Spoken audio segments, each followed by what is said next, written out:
Good evening and welcome to Straight Talk. I'm Eugene Chan. Our guest this evening is President of the China-United States Exchange Foundation, Mr. James Chau. As a London King's College and Cambridge University graduate, Mr. Chau began his career as a journalist and later became a news anchor in Hong Kong and Beijing. He is known for his interviews with Nobel laureates and other prominent figures such as Jimmy Carter, Aung San Suu Kyi, and Bill Gates. James is also a World Economic Forum Young Global Leader and the World Health Organization Goodwill Ambassador. Welcome, James, to the show. Thank you very much, Eugene. It's a joy to be with you. We're very happy to have you here because the whole world has been eyeing on the US election that happened last week. We have been having a great anticipation of the results, and we know that there has been a very eventful lead-up because we saw a last-minute change in the candidate for the Democratic Party from Biden to Kamala Harris. And then we saw two assassination attempts on Donald Trump. Now, as we know, Donald Trump has made the president-elect. He made a historical comeback. And if you look at the statistics, he got over half the popular votes, secure over 300 electoral colleges votes, and we won the Senate, close to getting the House of Representatives. We also heard that the Supreme Court is also his sort of colleague. So a very strong government to come. So did anybody expect this? Were all the predictions that was a very close tie was wrong?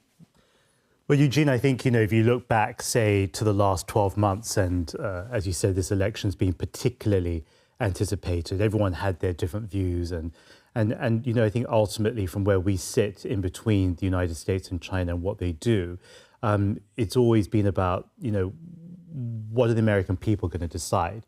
What are the issues that will be most urgent for them? And I think quite clearly the economy has emerged as that top single issue, that they want that better life. They want to have the ability to plan financially. They want to feel that they're part of this mainstream economy. So we have and we are in a world where the gap between the rich and the poor seems only to be getting wider and deeper. And I think the American people, like everyone else in the world, wants to make sure that they can participate in the benefits of the mainstream economy that surrounds them. Right. So this kind of, I can say is sort of one side of victory. What does that tell us? I don't think there'll be any protests of any election results because we read in the news that President Biden and also Kamala Harris has actually conceded the defeat to President-elect Trump. So something new, at least we can move on. But why this one-sided sort of results? Well, I think, again, I think if you put it in the context of the world, which is where we see it being based here in Hong Kong, the world is changing. I know change is the constant condition of the world in itself. So change in itself is not extraordinary, but the types of changes and the years leading up to this election, I think, very much shape the results that we see. We've come out of an extraordinary once-in-a-lifetime health event being the COVID-19 pandemic, the cost of living crisis, the energy, the food bills, the transport bills that people are so concerned for. And I think, in a sense, there's been a build-up to this outcome, which is, if you look at it, it all ties in together rather than being detached from the global events and national and local events that people are concerned about. So I think this also, as you said earlier, has been an extraordinary election. When in our lifetime have we seen a new candidate emerge in the period of, say, July? She had a very short runway period to the election. And I think the Democrats are already reflecting inwards on what that meant for their ability to win an election. All this money went into it and she didn't win. It's always going to be disappointing and perhaps surprising to the losing side. But she did have a very, very short run-up to position herself as the candidate. There wasn't a primary within the Democrats as well. But I think they'll be reflecting on that. As you said, it is a pretty convincing win. And yes, I think it gives him the mandate to move quite clearly forward as well. Right. So just now, I think you mentioned a very good statement that I think the result will be a good indicator of what the American people want. Because usually if you want to do any predictions, age and past history and track record will be a very good sort of indicator of whether you vote for that person. But Mr. Donald Trump definitely is the older candidate. He has been impeached by the Congress during his presidency. He's also the only American president to be indicted on criminal charges, and the American people still vote for him. He must be representing something that American people want. Well, he did have a a 4-year tryout, so to speak, in the eyes of the voters. So they know what they're going to get, and what they feel they're going to get is a person who comes from business. I mean, he's not a career politician. He's not a career diplomat. He's a business leader who has had great success during points of his career. And I think they're looking for someone to try to get the economy back on track in their eyes, at least for those who voted for him. But I would also say this, that had Vice President Harris won that election, and really simply by standing for this election, she created multiple firsts of her own. Right. I mean, we have a woman running for the highest office in the land. Only Secretary Hillary Clinton had done that before, and that was already some time ago. She's Black, Caribbean, and also from her mother, South Asian from India. So on multiple levels, she created a number of firsts. And so I think, while there is this inward reflection now within the party, I think there's so much that everybody can take, not just Democrats and Republicans, but as Americans, about how strong their democratic institutions are, that you could have someone who's been vice president and who now ran for president. I think there's a lot to be taken from that. And, the American democratic or democracy model runs on inspiration as well, an example and models. And I think they both provided that in some ways. She, as a woman of color, a distinguished public prosecutor from the California area, and Mr. Trump is, he was so well known even before he became president the first time around. He's a real personality. And actually, when I was preparing for the interview with you, I just sort of shortlisted the things that he has promised during campaign. He said he will fix the economy, cut the taxes, deport all the illegal immigrants.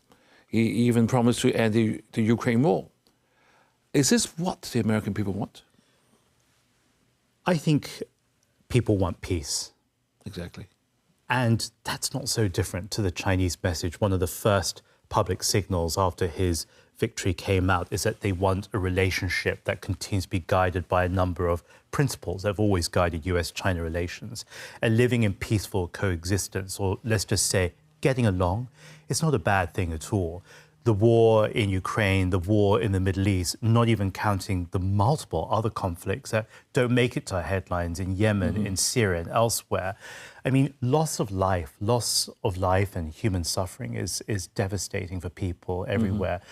I do think that we're looking for a reset in the world, whether it be through the US elections or otherwise. I think people are tired of loss. I mean, I mentioned there the COVID-19 pandemic. That was a war within our homes where people died. We lost valuable leaders and members of our community. Getting along in peace and preserving human life is a pretty good thing, I would say. Right. So, James, let's move on to the impact on the US-China relations.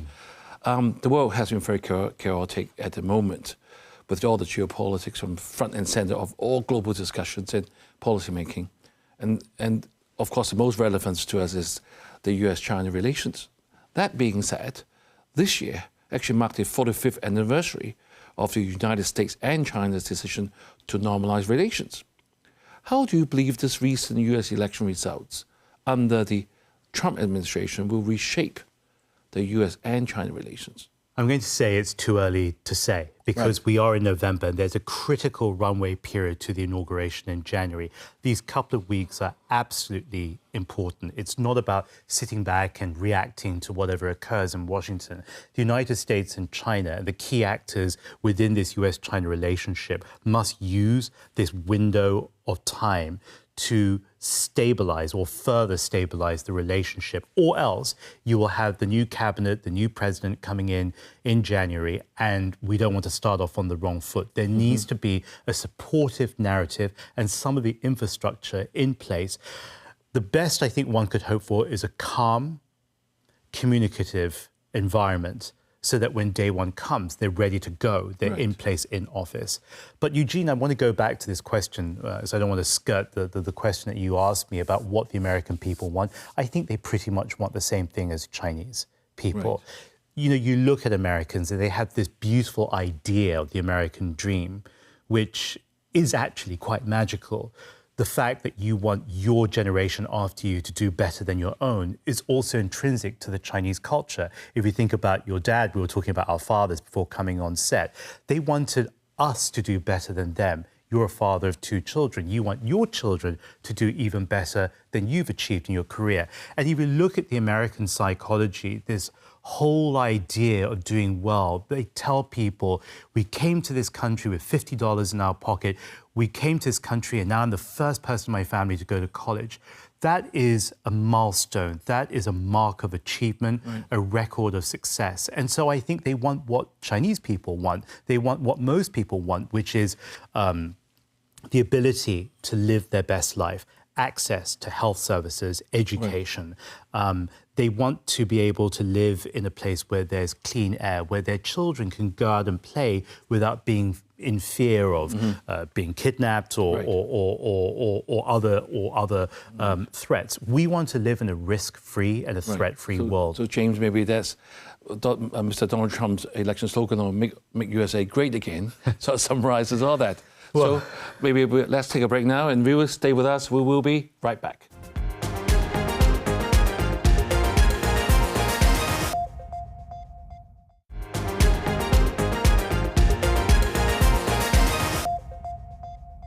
Thank you for staying with us. Mr. James Chau, President of the China-United States Exchange Foundation, is our guest this evening, and we have been talking about the impact of the recent US elections. What can we expect from the second Trump administration? So, James, we had touched on the background of the election, what the American people might want, and you mentioned a very important point that the next 2 months to the lead up to the Trump administration is something that we have to watch out for as well.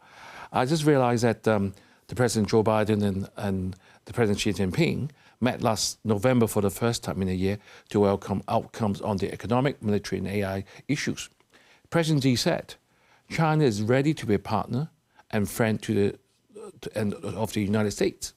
And President Biden confirmed that we are back to a direct, open, and clear communications on a direct basis. So both presidents will be in South America next week for the annual APEC and G20 meetings before Trump is going to be inaugurated on the January 20th, 2025. What can we expect from this, since you mentioned the next 2 months will be very important? This is interesting timing, Eugene. I think there's going to be the acknowledgement that this is an outgoing administration, but one through Kamala Harris and Joe Biden has promised or has said to President Trump-elect that they're going to ensure a smooth transfer of power. So the transition process, as you just mentioned, is very important. But certainly, I think all actors in the US-China relationship will be looking forward to the next administration. They're the ones who are going to be informing and shaping and deciding public policy, including where it pertains to the US-China relationship. So I would expect that, you know, when they do meet again with just a couple of weeks before the transition, it'll be a kind of a thank you and, you know, what kind of, heads up could they expect? But also it will be an acknowledgement that they're not going to be the ones in power in a few weeks' time, nor in the next 4 years. So I think it's going to be rather along those lines as well. But US administrations come and go very quickly. There's an election process every 4 years, and it's almost 6 months after the election, they go back into campaigning mode for the midterms and then the elections again after that. And you never know who's going to come in 4 years, whether it's Republican, whether it's going to be Democratic. So it's always about covering your bases and always understanding who are the individuals and the parties within that who are emerging at the same time. So constantly keeping in touch and staying friends with all Americans because, you know, Americans, whether they be Democrats or Republicans, they're Americans. And all Americans are human beings like everybody else in the world. I think what we lack, partly robbed by COVID-19, is that human contact. Indeed. And you just find that when people get together in a room, it's a lot easier. Right. Many world leaders have sent congratulatory messages to President-elect Donald Trump, including our Mr. Xi Jinping. He said, it is hoped that the two sides will uphold the principles of mutual respect, peaceful coexistence, and then win-win cooperation, and find the correct way for China and the US to get along. So do you think this sort of set the scene that, as the title of tonight's show is, what's the impact on Hong Kong?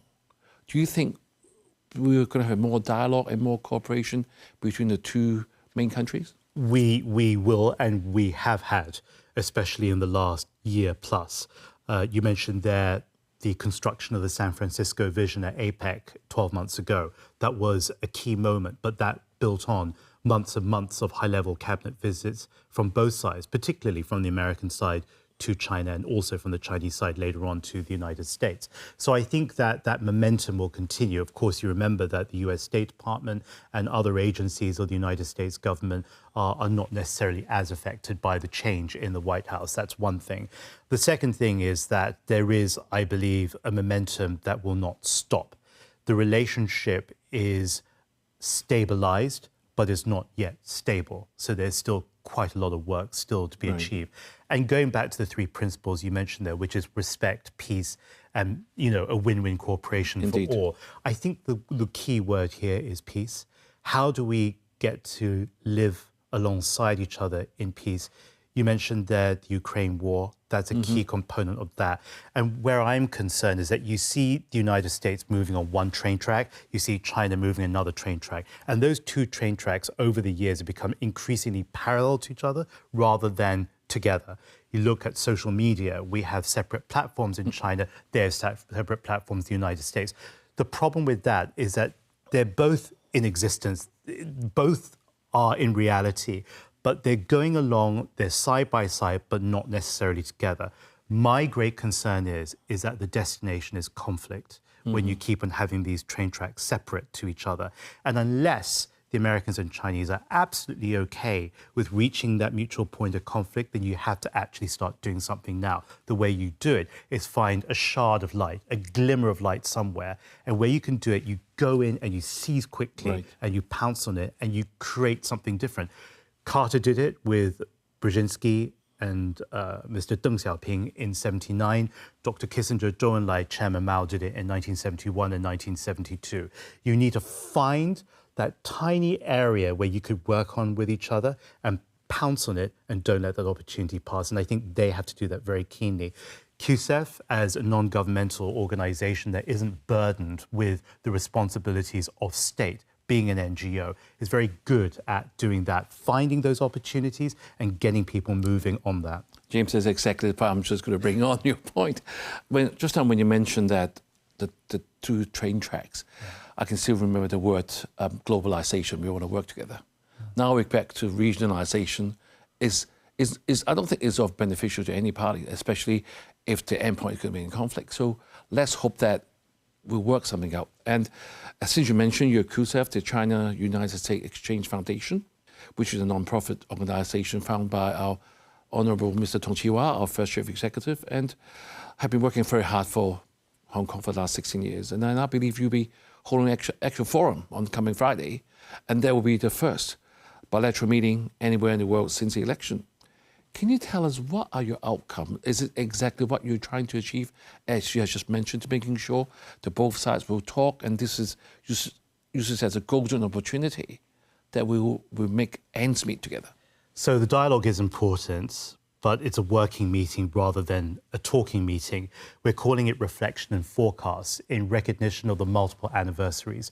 45 years since normalization, 1 year since San Francisco, 10 days since the US election. But we're going to try and pivot that much more to the forecasting than just the reflecting. We have incredible people who will be with us in the room to do just that. Everyone from the Vice Minister of the CPC Central Committee, Lu Kang, and Charlene Barjewski, a Democrat who was United States Trade Representative and now chair of the National Committee on U.S.-China Relations. We also have representatives of 3 U.S. presidential families, Nixon, Carter, and Bush. So it is an extraordinary lineup of people, together with the right people on the Chinese side, being people like, I mentioned, Vice Minister Lu Kang, Chairman Bi Jingquan, and two former vice foreign ministers of China, Ambassador Cui Tiankai and Ambassador Zhou Wenzhong and Yang Jiemian. Why it's important is that we're putting them together with actors from third countries, India, Chile, Colombia, the Netherlands, UK, Australia, Germany, Indonesia, because we do need the clarity of third countries that can see things more clearly than we can, but have the trust of both sides and a little bit more neutral to get us back together. So the outcomes, I think, will be trying to create that environment of respect so we can work together towards an outcome of peace, but ultimately do so in a way that the United States and China don't come out on top of each other, but rather actually progress with each other. I know that may be a very kind of challenging concept for some people to accept, that both people can win and both sides need not be locked in competition going forward. But it's absolutely doable. And we look back to 1972 and 1979, they created a modern US-China relationship during the Cold War. What more of a challenging time could there have been than that? Right, James, since you mentioned that the forum is going to be coming Friday, it's going to be held in Hong Kong. Being a Hong Kong person, I'm going to ask you, since we always position ourselves as a super connector and super enabler, what can we do to help, I won't say help, to assist in building this trust? Is there anything there in Hong Kong to be a start of that? First of all, as you and I are acutely aware, the Hong Kong people are talented people, sophisticated people, intellectual people with a big vision. They're able to do exactly what they've done for over 100 years. You use the word super connector, let's break that down. They are bilingual, but also they are multiculturally fluid. They can interpret one side with the other at a time when trust is absent and at a time when communication is still too low to be effective and impactful in the long run. The Hong Kong people are also the architects of this incredible international city. And for so long, we've been seen as a center for international finance and trade and commerce. Don't forget, we're also now a global city for arts and culture, which speaks to civilization at a time when people are questioning their identity. But Hong Kong has always been the home and always the sanctuary for people seeking safety. Now, in this time of uncertainty, we simply have to go back to what we're doing best, but to pivot in a way. I think we've forgotten in Hong Kong how good we are. Yeah, James, I'm going to have to ask for a very brief answer because you have told us many things. One thing I want to ask is we have over 1,200 US firms here in Hong Kong. Over half of them are actually regional headquarters. How important is that presence to the US and China relationship? Vitally. If you don't have America here, we're not quite the Hong Kong that we are. That's exactly the answer I'm sure we all want. So thank you, James, for your insights into this complex area. You have reminded us of the importance of open dialogue and collaboration in this quickly changing landscape. And we hope that Hong Kong can use our unique position to foster understanding and cooperation between our country and the United States. Thank you for joining us and have a good evening.